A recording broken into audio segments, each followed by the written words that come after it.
एक खूबसूरत बाग जहाँ हरियाली चारों तरफ फैली हुई है। रंग बिरंगे फूल खिले हैं, पेड़ों पर चिड़ियाँ चहक रही हैं और पास ही एक छोटी नदी बह रही है। बाग में हिरण, खरगोश, गिलहरियाँ और तोते खुशी से खेल रहे हैं। माली एक पुराने पेड़ के नीचे बैठकर मुस्कुरा रहा है और अपने बाग को निहार रहा है। एक घने जंगल से एक खूंखार भेड़िया बाग में घुसता है। उसकी आंखों में भूख की चमक है, उसके नुकीले दांत बाहर निकले हुए हैं और वह जोर से गुर्रा रहा है।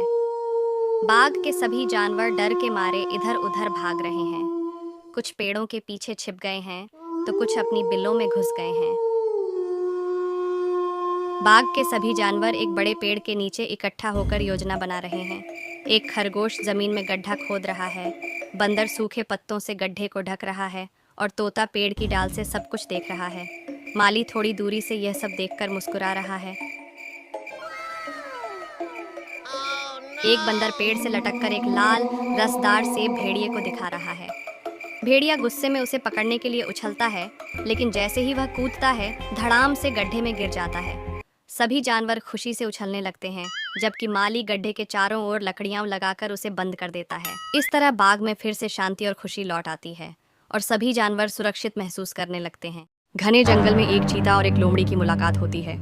चीता अपनी तेज रफ्तार और ताकत पर घमंड कर रहा होता है, जबकि लोमड़ी मुस्कुराकर उसकी बातें सुन रही होती है।